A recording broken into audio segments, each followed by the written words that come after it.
Thanks, Chris. My my first question is actually building basically exactly, pardon me, on where the chairman just finished. And I really do think that constructive engagement in these committees is better than people trolling for sound bites. So I'm not trying to get you all to fight, but the truth of the matter is this hearing would work a lot better if we were in the same room, so we didn't have to try to bring you all into dialogue. But the last three answers from the social media companies and Mr. Harris's answers are just ultimately not reconcilable, I don't think. And so I want to go back to, I'll start with Ms. Bickert as well. But saying that you aspire to healthy engagement as opposed to just more quantity, I agree with Mr. Harris's line that you definitely aspire to skim the most destructive habits and practices off the top of digital addiction, but the business model is addiction, right? I mean, money is directly correlated to the amount of time that people spend on the site. So I guess what would be useful for me is to hear each of the three of you say what you think is wrong with Mr. Harris's argument. Because right now I think we're talking past each other, and I know that there is bad content and there's disinformation content that you all, well-intentioned, as your companies surely are, want to curtail. But his argument is really more broadly about the business model, and the business model is addiction, isn't it? Ms. Bickert, can we start with you? What is Mr. Harris missing? Senator, thanks for the question.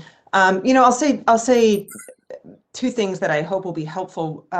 One is, for us, the focus is always on the long term, and I'll give one concrete example of that. In January of 2018, we put out a post announcing that we were going to be prioritizing content from family and friends over, say, news content. It was called Meaningful Social Interactions. We suspected that it would lead to less time spent on the service, and it did. It led to people spending tens of millions of fewer hours on Facebook every day.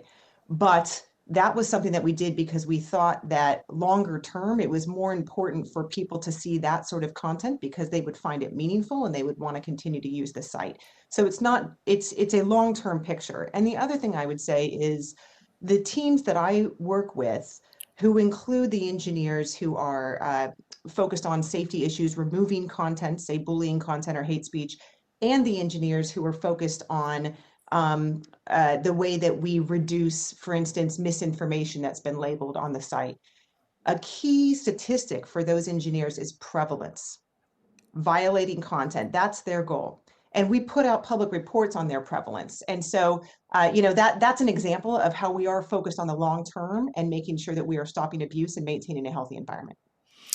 I want to be clear that I'm not targeting the three of you because my opening statement is very sincere. I think that there is a danger in politics, in governance, where if you agree that there's a problem, then there must be a definitive regulatory solution that can come real fast and easy. And on the other hand, if you're not persuaded there's a regulatory fix right away, then you have to deny there's a problem. I'm sort of a heterodox tweener on this, in that I don't have clarity about what the regulatory fixes would be, but I think society-wide we should admit that there is a problem in the last 12, 14 years as we've consumed more and more digital stuff that seems to be correlated with some benefits, but also some very real costs. And I don't think it's just your companies. I mean, there have been reports out of the New York Times about their own internal deliberations about how they'd like to have more of Americans engaging healthy content.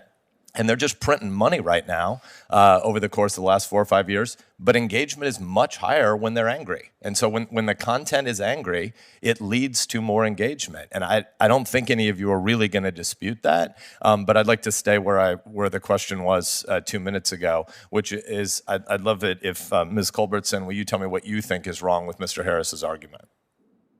We're really focused on serving the public conversation, and that includes having controls in place so people can also control their experience. But I think as we're talking about algorithms today, Twitter really does one thing. We do tweets.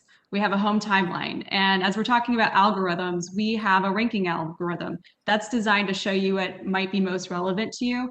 That also, if we're talking about screen time or how much time you spend on a service, I think that's really relevant because I know as a user of Twitter myself, I rely on that so I can kind of see what happened in the day, what people are talking about, and then I kind of log off, move on with my day.